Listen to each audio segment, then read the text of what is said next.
So thanks a lot, Zaki, for inviting me to this event. As I said already, I'm very happy to be here because it's a rather new topic for me and I hope to learn a lot. And here, let me introduce myself. So I'm Oksana Mishina and I work in the Italian National Institute of Optics, which is Trieste branch of it. And I am a member of the Coordination and Support Action QTEdu CSA, which I'm going to present you now in large. So practically, we are a CSA project of the Quantum Flagship initiative, which is dedicated to the quantum technology education in Europe. And we have already run through 1 year, and I will also be happy to present you where we got that far. But first of all, I like a lot lately to let people hear some music before I start.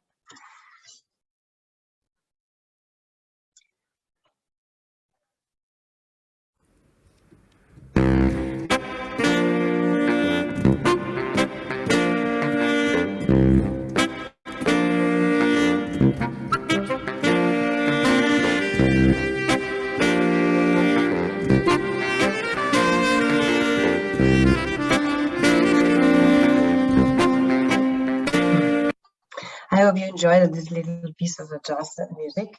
And why I put it here is practically because it was transmitted via a channel secured by quantum technology.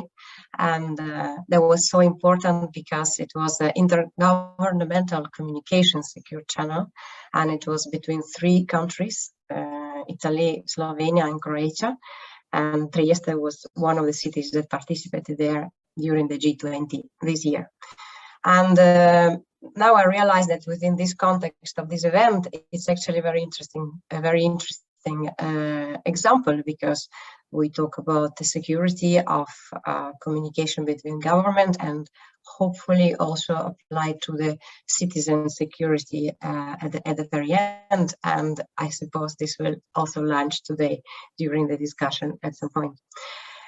And now I'd like to pass towards the education in quantum technology, which was practically coming into the quantum flagship slightly with a delay with respect to the start of the quantum flagship, but with the great forces, it went into the research agenda and the roadmap of the flagship from the start. And the goals were practically to create the ecosystem for the skilled quantum workforce, and then to close this bottleneck of shortage of quantum experts, or experts that have enough quantum knowledge to build the technologies, particularly engineering, and then as well to somehow go towards the well-informed society with the right knowledge and attitude towards the new quantum technologies. And as we see here, our challenge is quite hard, because we actually aimed at to have a synergy between very different actors that are researchers, education experts, and industry players, and they all provide input to this ecosystem for the future quantum workforce.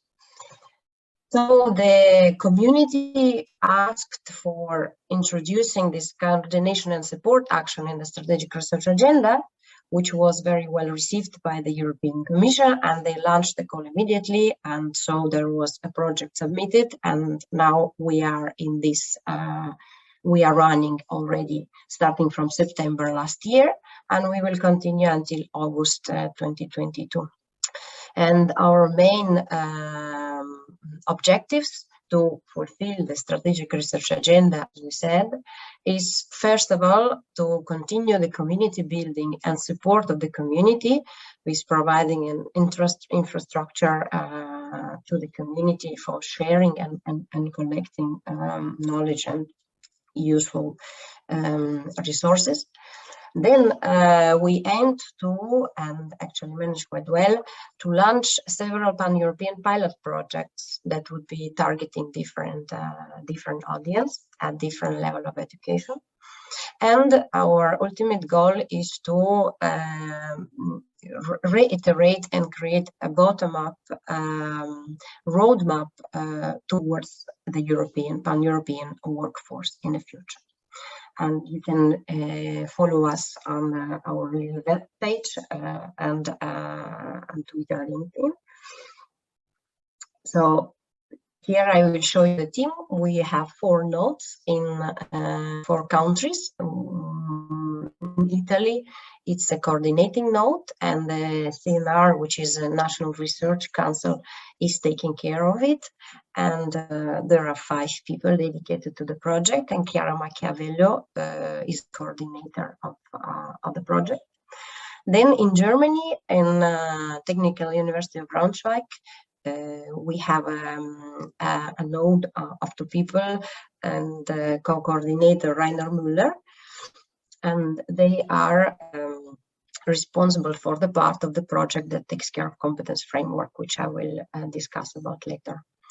In Netherlands, TU Delft is our partner, and Sebastien and Menno Veldhorst are taking care of pilot programs that I mentioned before. And last but not least, we have a node in Denmark, in Aarhus University, that is responsible for the community building work package of our project. And Jakob Schersen is a lead of that team. So we are a lot of people, and we are trying to do a lot of things. And where did we go? Where did we come in this year? Along the community building actions, well, we have established 5 working groups, and each of them has its own focus. So the first one is dedicated to primary and secondary school education and outreach as well. The second one is dedicated to the education initiatives at the higher education level, so university mainly. And the third one is dedicated to the workforce, lifelong learning and workforce training, retraining. Then, very importantly, we have 2 transversal working groups, one of which is specifically dedicated to the education research at all levels that are covering the previous 3 groups. And last but not least, again, a 5th working group, which is dedicated to equity and inclusion, where we think it's very important to keep this topic underlined, especially for everything and especially in education. So we have this working group well presented. Now, who is there? And what do we cover? By August, we have reached 36 participants from 36 countries, and we have more than 300 members in the working groups. Some of them are in multiple groups, actually, and they are dynamically meeting and networking. So you are welcome to join. It's always open for the new. We are always open for the new members. On the support for the community regarding infrastructure for collecting and sharing resources, we have so far made 4 databases for collecting various education programs in quantum technology, for collecting materials and tools that can be used in creating new programs or making existing programs different, with more technology oriented. Then we are also aiming to collect internships for students in companies and research institutes, and events about education and outreach. You are, of course, welcome to provide resources if you wish, and they will be appreciated by the community. It's not all. We are planning to do more, but I will talk about it a little bit later. Just a little insight. For example, in the education programs, we had 55 different programs by August, and in various countries. As you see, 19 countries were represented. Today we have already up to 17, and 70 number of countries continue to grow. So our aim is that more countries will be represented and more programs will continue to appear in the future. Please, as I said already, profit of it, submit resources, and go consult it as well. Then the next action I'd like to talk about would be regarding a common language that we'd like to speak in between these different actors, which are industry, academia, and research, for building up skills that are required, after all, to the workforce at the end of the education path. And we are doing this by constructing a competence framework. There is a type of a map with skills and competences landscape that is required and needed in quantum technologies. So we went through by a 3-step Delphi study and questionnaires with experts. And we came out with the first version of the competence framework this May, which is available online. You can consult it. And it's structured in 8 main areas, and we tried to collect all we have received through this study regarding the skills and competences. It's not an end of the story, it's a version 1, and we are planning further on to update it with proficiency levels and work profiles or specialization profiles. And the idea is that this is a map that could be used for planning new programs and also for a support of formulating the job profiles in the future. Next action I'd like to talk about would be actually towards scaling the education offers. And this is where we come to our pilot projects. We have intended to launch 5 different frameworks for the pilot projects, each targeting a specific audience. So secondary school, materials for secondary school, the bachelor and master programs in QT, and minor programs in quantum technology, industry retraining, and also outreach. So in these 5 frameworks that we have created, we were involving the working group members in various set of meetings to try and find themselves into consortia of projects in these dedicated topics. And we are very happy that more than 120 members in the end got participating in the pilot projects, and this covers 25 countries, which is quite diverse. In more details,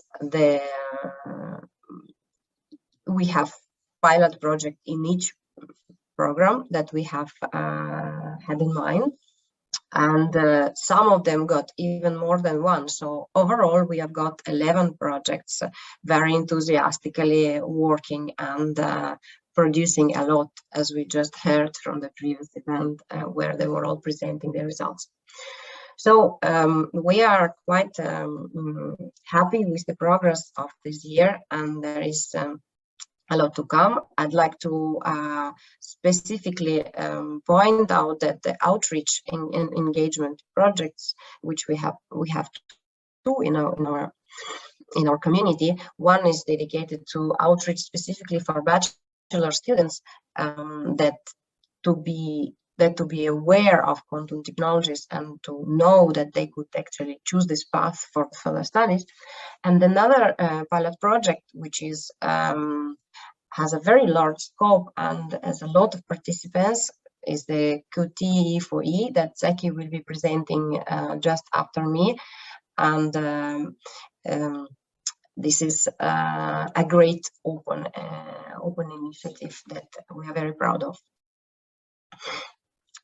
Next to come, just to wrap up, so for the next year, we are actually preparing to launch a new website, which will have now a member portal practically, where members will be able to log in and have their profiles and network with other members. And also, we will have new databases such as evaluation tool databases, which is very important to evaluate programs and be able to compare between them. And also curriculum for schools database, which may look strange that why we target schools with quantum technology, but it's a lot of surprises when one look and compare how far we go in school about modern science. And we believe that visualizing this, it's a great step forward to foster a progress in the development of school curricula as well.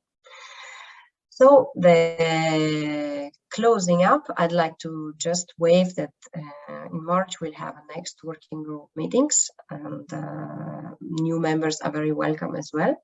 And next year, as all years afterwards, on the 14th of April, there will be a day dedicated to quantum, which is called World Quantum Day. So we hope a lot of interesting things will be happening there too. Here I'm done, and thanks a lot again, Jackie, for the invitation and for following. I guess there are no questions regarding.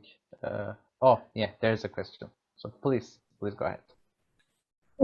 Yeah, thank you, Oksana, for this. It is very nice, and it's good to hear about this concerted effort across different countries. Of course, there are lots of questions that can be asked. Let me start by your final remarks on high schools. I find this very surprising. So the trend in most European countries, certainly in France, over the last decade has been to take out quantum mechanics from high school curriculum. Students these days do not learn anything about quantum mechanics until much later in the normal educational path.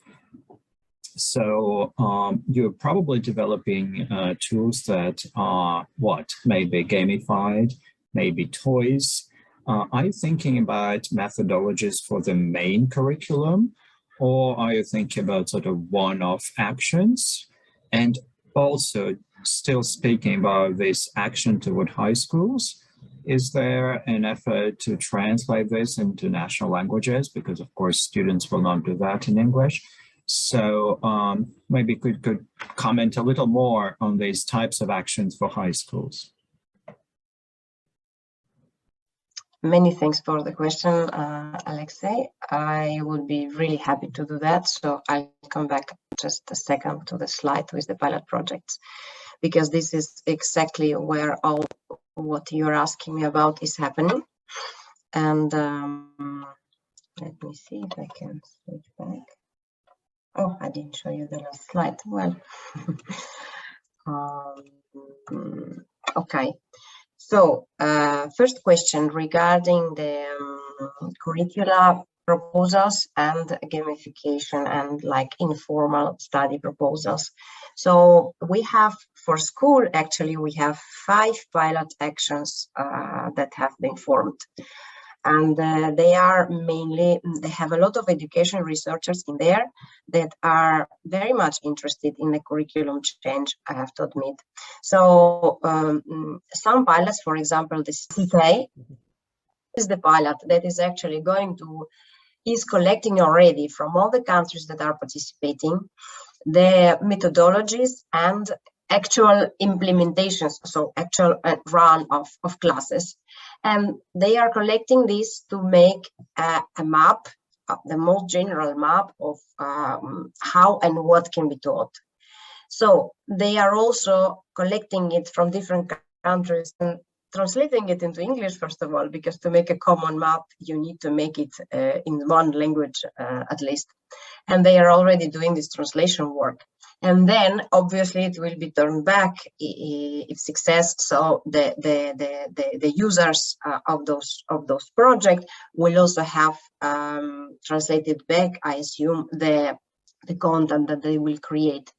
So there is a lot of pedagogical contact there, and I think that this project will have the most potential to provide a product that would be a candidate for use in the future curriculum in school. You know, the construction of curriculum in school is something a very long process, and there is an up down and bottom up way, and the important is that there is a material to start with, because otherwise not a single curriculum will pick it up. So on that side we are working. And I think I touched already 2 questions regarding translation and regarding the curricula. I was actually impressed by what you said regarding France, because when I worked in France, which was back in 2011, and slightly later, there was this fuss about everybody had to suddenly teach to teachers, because they had to train teachers in quantum physics, and all my colleagues were like taking over because they had to suddenly train teachers in quantum, because France was going to operate the school program. So what you're talking about is that there is a reverse of this tendency. Yes. So one example that I can give you of how difficult this is that we have an extensive program in my institute and also across the country for many years toward high schools for nanoscience and nanotechnology. And of course, 10 years ago, we included quantum information in nanoscience and nanotechnology. That program has to do ad hoc actions. So building high school students to building special labs for high school students, bringing them maybe a couple of times a year to these labs, proposing some methodological materials, but these are all ad hoc in the sense that it's extremely difficult to include them into the main high school curriculum, because there's no place for that in high school curriculum. There's a program in which, you know, just a teacher may find a place if they're really willing to do that. So it depends on the enthusiasm of teachers. When we're talking about quantum mechanics, yeah, well, mathematically, quantum mechanics is not taught in French high schools today. Well, this is just not happening. It's called, it's taught in a little later. So we can offer these ad hoc actions. We can build, I don't know, a quantum optics lab for high school students and bring them to an optical table, and they will see how things work on an optical table. And that's already great. I'm not saying we should not do that. I'm saying it's great. But it's more difficult to work on methodologies, especially in France, to work on methodologies for including these things not as ad hoc actions once a year, but including them in curricula. And yeah, well, this is what I was asking about. So providing these instruments so that teachers will know how to use them within curricula is much more difficult than just doing ad hoc lab visits, for example. Yeah, I totally agree.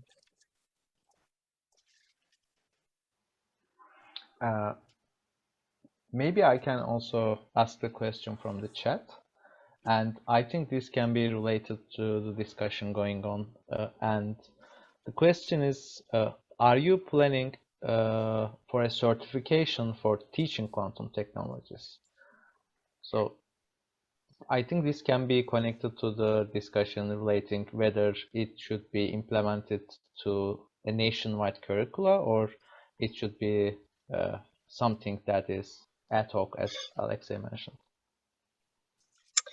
If I may ask, if there in the chat there was mentioned about the level, was it mentioned like master level or industry level, or there was no mention about that? No mention. But if you want to, you can expand on different levels.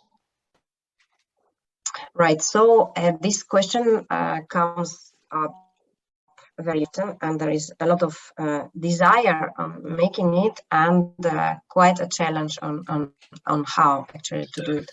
So what we learned so far is that well, certificates is something which is given by education providers, and they, with their authority, they give certificates on quantum technology education as well.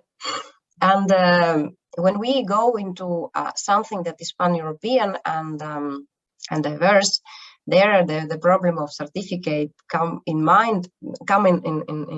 largely because you meet different certification institutions, and you don't really know how to certify your program. So who should launch the certificate actually, and how to deal with it on the formal level.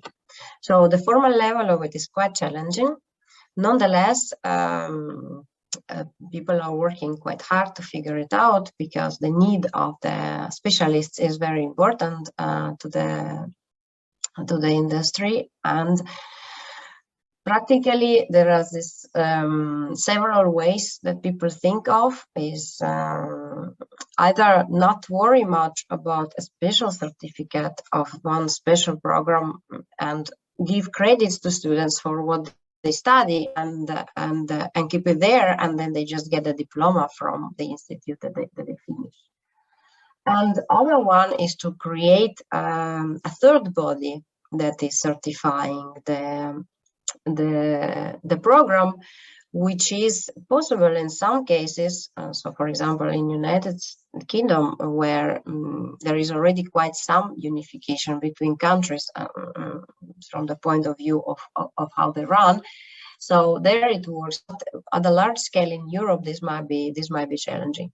So there is also the prospect that we have in mind to create a sort of a virtual quantum technology institute, which will hopefully have a potential also to get a certification in place by the fact that all partners that will be partnering with this virtual institute will give their credentials, let's say, will give the authorities to this institute, and so the programs will automatically, the programs and the modules that will be available there as an open source will be entering into the unified certification program. But this is a plan for the future, so we need to see if that would be a working system. Thank you, Oksana. And I think it was a great opening, especially for people who were kind of unfamiliar with what is going on in the flagship, especially on the education front.